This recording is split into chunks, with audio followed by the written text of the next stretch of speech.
Naging maayos sa mga unang araw namin buhat nang bumalik kami dito sa Pilipinas. Mabilis naman kami nakapag-adjust sa buhay dito. Isang hapon, pagkatapos kong patulugin si Ashira, ay pumunta ako sa may pool area. Natagpuan ko si Akirong tahimik na nakamasid sa tubig. Akiro, tawag ko. Agad naman siya na napalingon sa akin. Come here, little sis. Sinenyas niya pa sa akin ang katabing upuan. Mabilis akong lumapit at umupo doon. What are you doing here? Tanong ko. Nothing. Just enjoying the view and the silence. Where's Aldrich? Kausap lang si Queen Isabel. Tumango siya at muling tumanaw sa swimming pool.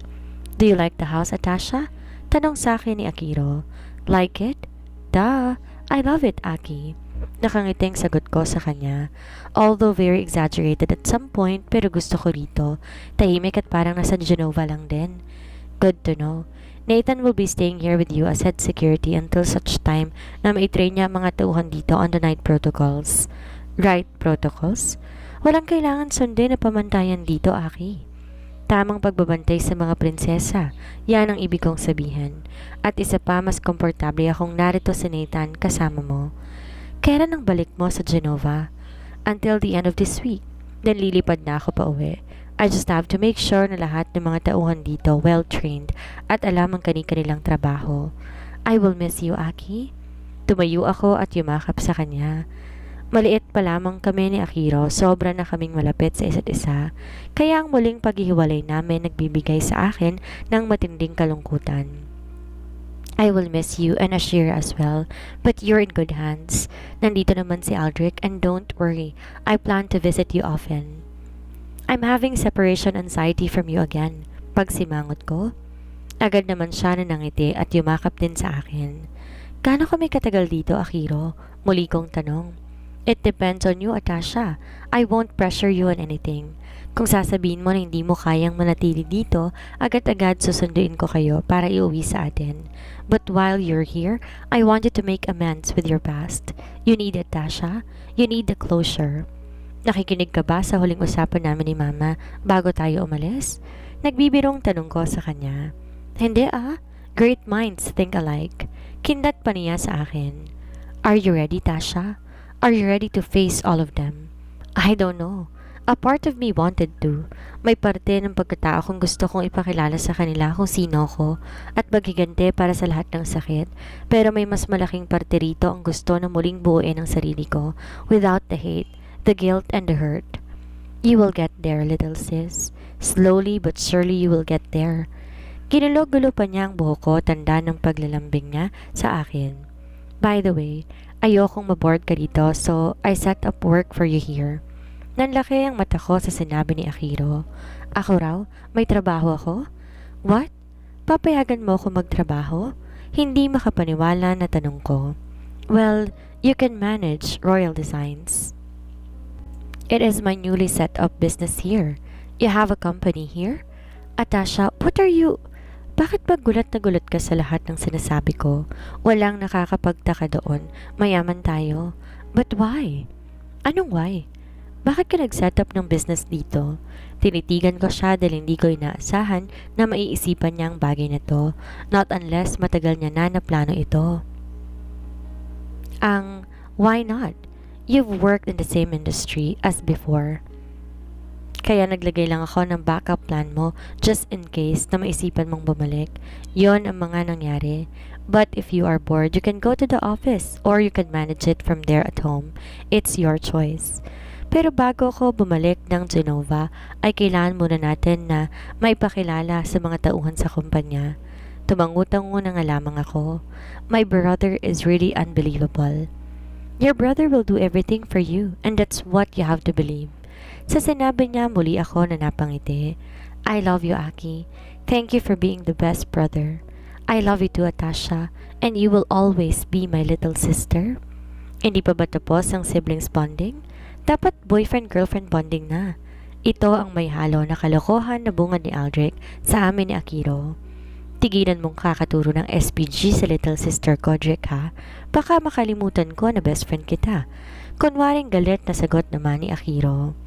Umupo si Aldrich sa may tabi ko at tinapit pa ako sa bewang dahilan upang mapalayo ako kay Akiro. Ako naman, kuya, kanina ka pa.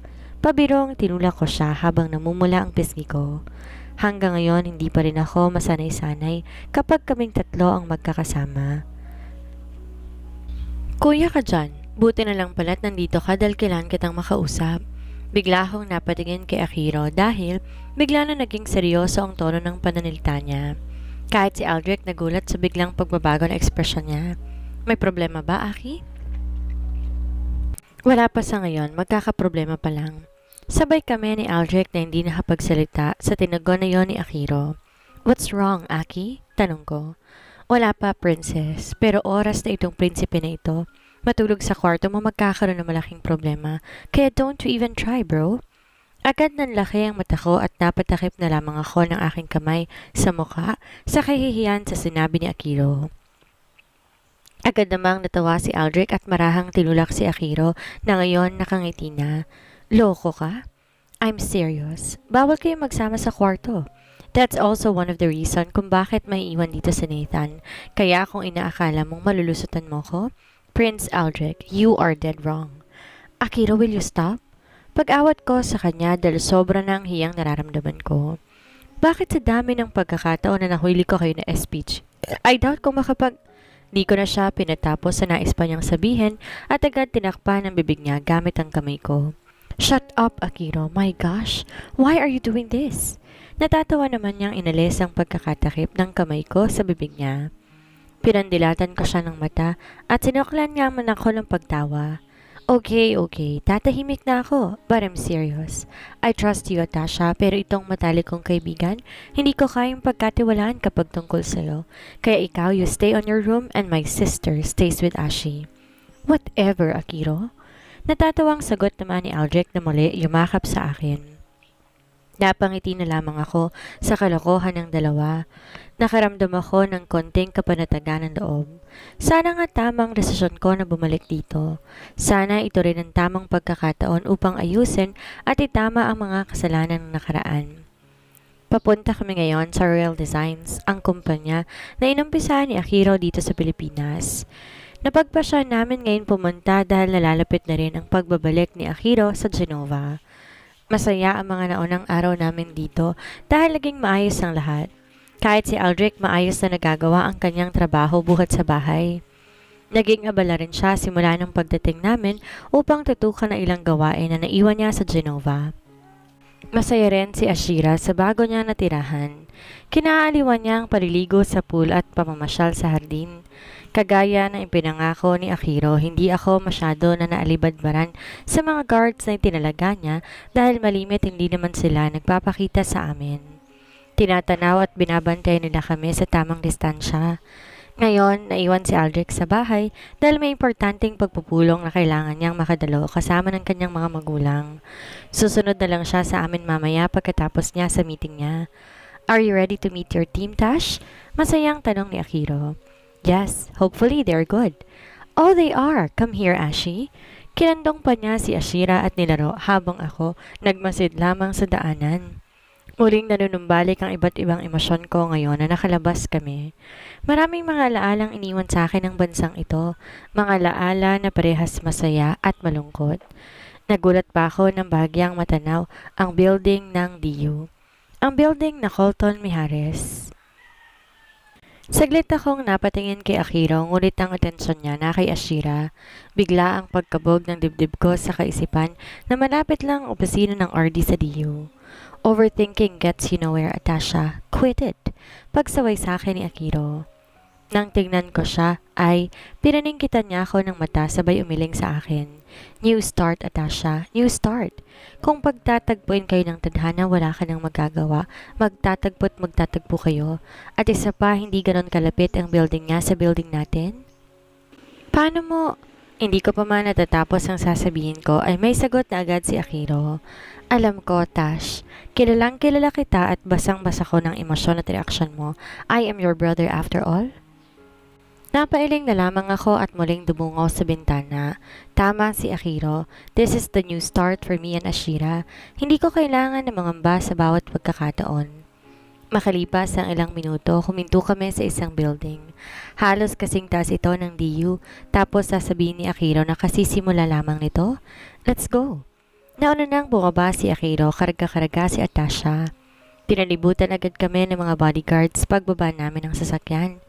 Pagpasok namin sa building, lahat ay napahinto, napatunganga at natahimik. Agad sinalubong si Akiro ng isang babae. Maganda siya, ngunit halata ang pagkamahiyain.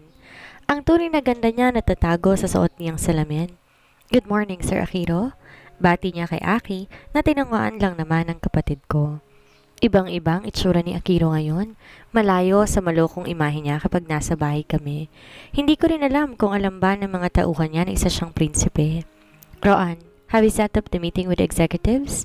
Masungit niyang tanong habang buhat-buhat si Ashira. Yes, sir. They are waiting for you at the conference room. Sagot ng babae na halata ang pagkakaba. Tumingin siya sa akin at tipid ng umiti. Good. Let's go, Tash. Sir, how about the baby? Nagsalubong kilay ni Aki sa narinig mula sa babae. I'm bringing my baby Ash in there. Masungit na sabi niya. Agad naman akong humarap sa babae at sumenyas ng paumanhin sa kanya. Dumiretso kami sa conference room ni Akiro. Pagkabukas ng pintuan, nagsitayuan ng mga tao sa loob.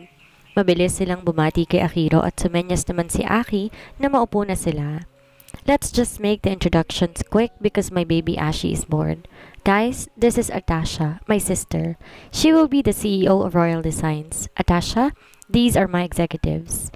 Muli, nagsitayuan ng mga tao at magalang na bumati sa akin.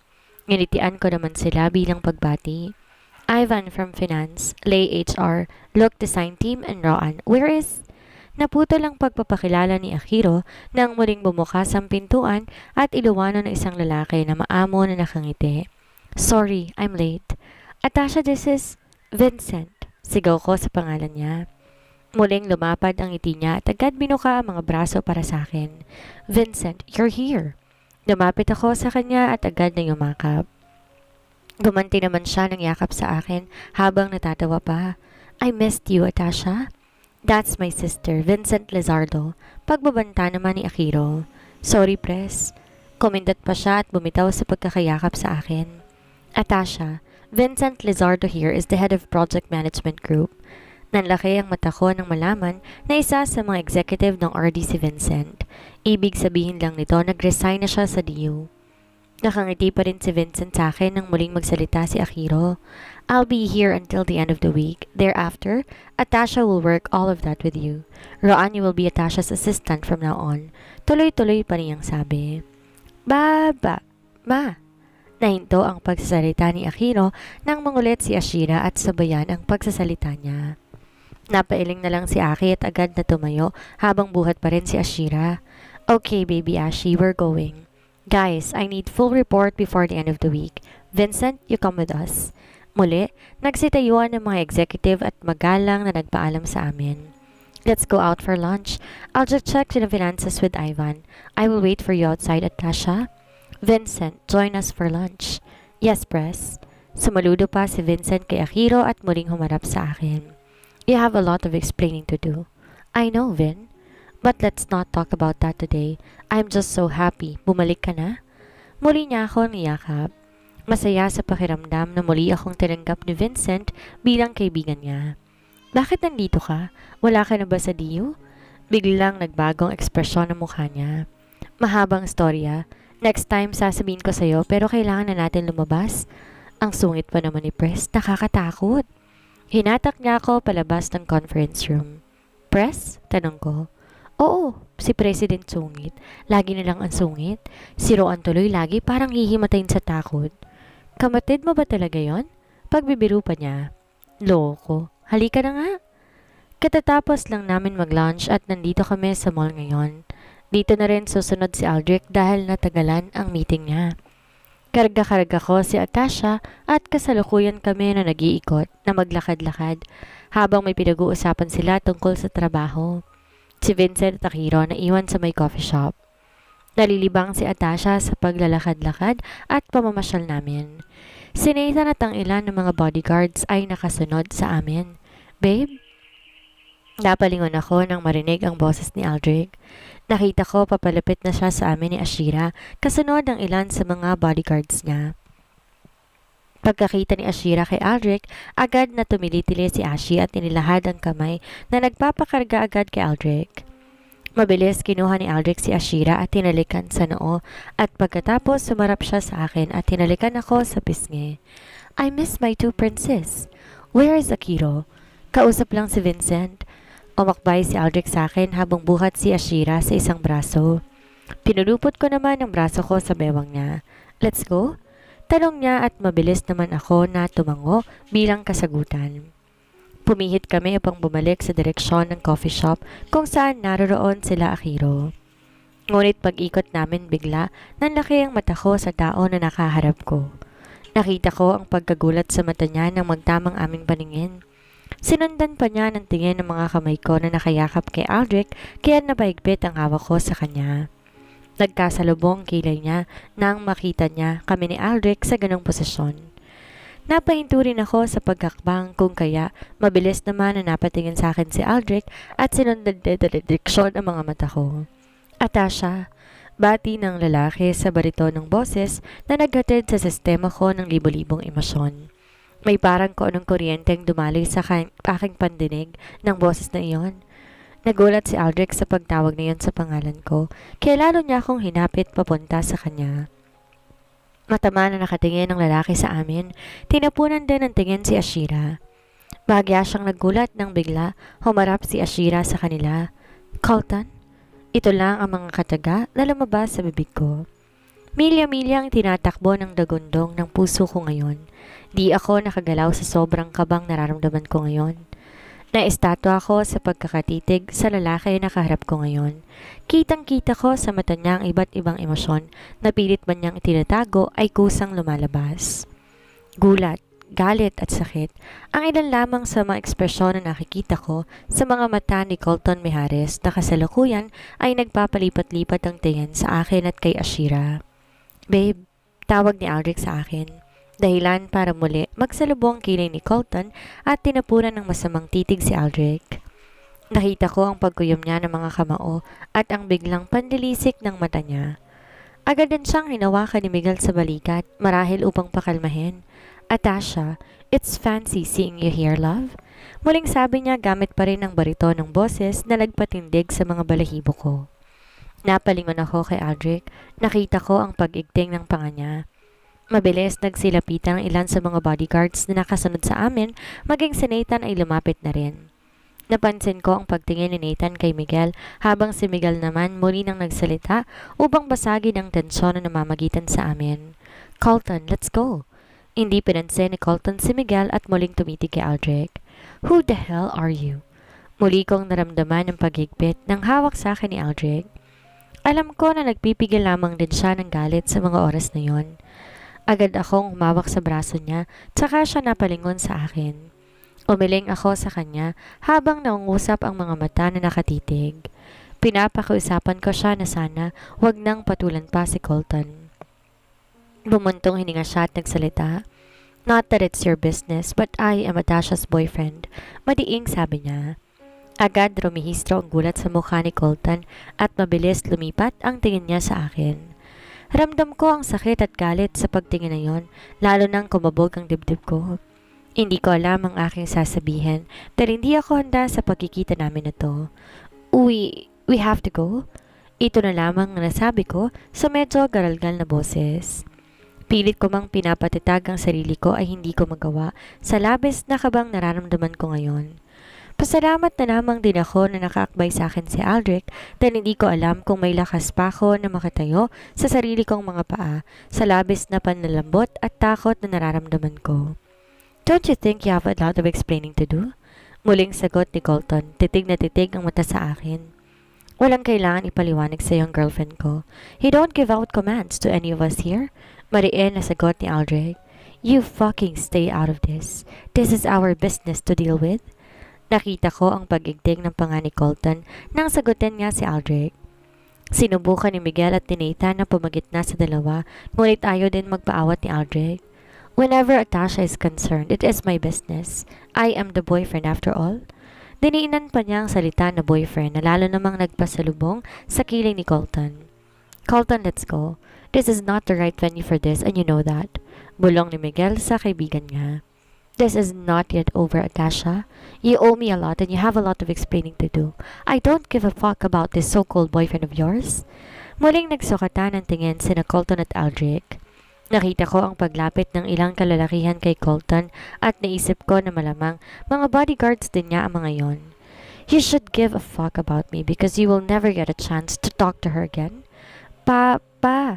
Lahat kami napatigil nang magsalita si Ashi at sabihin ng mga katagang yon. Napatingin ang mata niya kay Colton. Kitang-kita ko ang pagbabago ng emosyon na rumihistro sa mukha niya nang marinig ang mga salitang iyon ni Ashi. Malambot ang mga titig na ipinukol niya kay Ashira, kaya agad diniharap ni Aldrich si Ashira kay Nathan. Nathan, mauna na kayo sa sasakyan nila Ashira, utos ni Aldrich. Agad kinuha ni Nathan si Ashi, lumakad palayo kasunod ang ilang bodyguards. Nakita ko ang paghabol ng tingin ni Colton sa kanya, lalo lamang ang tensyong nararamdaman ko. Hindi niya pwedeng makilala si Ashi. Hindi niya pwedeng isipin na anak niya ang anak ko. Si Ashira na lamang natitira sa akin at hindi ko kakayanin kung pati si Ashi ay mawawala sa akin. I'm assuming we're done here. Let's go, babe. Muli ang pagsalita ni Aldrich, kaya napabalik ang atensyon ni Colton sa amin. This is not over, Atasha. We are not over. Sabi niya sa akin. Whatever you have is long over. What's in the past should very well stay in the past, Mr. Mijares. As you can see, I am the present and the future. Walang bakante para sa'yo. Sarkastiko pang sabi ni Aldrich. Ang lalong nagpainit ng ulo ni Colton, kaya lumapit siya kay Aldrich na halos magtama ng kanilang mga katawan. Agad dinawakan ni Miguel si Colton sa balikat upang pigilan siya. Colton, stop! Awat niya. Pilit na tumawa si Colton kay Aldrich at muling nagsalita. Then be sure to hold on to that present and future that you aspire till sisiguraduhin kong babawiin ko ang sakin. I'm going to take back what's mine, what is rightfully mine. Lahat ng nasa iyo belongs to me at babawiin ko yon and you cannot do anything about it. Muling umigting ang panga ni Aldrich at naramdaman ko ang pagtagis ng katawan niya sa galit na nararamdaman laban kay Colton. Tinapunan ko ng nagmamakaawang tingin si Miguel. Alam ko na siya lang tayong makakapigil kay Colton sa mga oras na to. Nakita ko rin ang pagkabugnot niya sa mga nangyayari ngayon sa harap namin. Wala ka nang babawiin, Mijares, dahil walang naging sayo. Hindi naging sayo ang inaangkin mo. But as so as not to disappoint you, bring it on then, because I won't let you take what's mine. Ilalaban ko ng patayan kahit saan pa abutin. I won't give up without giving you a good fight. At sisiguraduhin ko sa'yo, mula noon hanggang ngayon, walang naging sayo. Hindi naging sayo at kailanman hindi magiging sayo. Taas noong muli lumapit si Colton kay Aldrich, kaya't lalo ng pagiging alerto ng parehong grupo ng mga bodyguards na mga kasama namin. Colton, saway ni Miguel. Babe, mahinang tawag ko kay Aldrich. Muli naman siyang sumulyap sa akin at nakita ko ang mga mata niyang may lungkot. Let's go, babe, please. Pag-aaya ko pa. Natipid siyang umiti sa akin. Hinapit ako sa bewang at niyakag ako palakad. Pinanggapan niya ng bahagya si Colton sa balikat. Sumunod ang mga bodyguard sa amin at laking pasasalamat ko na hindi na sumunod pa si Colton. Malamang napigilan na rin siya ni Miguel. Takot, ito ang nararamdaman ko ngayon. Sa tono ng pananalita ni Colton, alam na niya ang tungkol sa kambal. Sigurado kong naibalita na yon sa kanya ni Kane. Kailangan kong maging matatag at hindi ako magpapatalo. I am Atasha Minette Altamirano after all. I am a princess and no Colton Mijares can scare me. Ito ang patuloy kong sinasabi sa isipan ko kahit ayaw makiayon ng puso ko na sobra ang dagundong ng dahil sa kaba.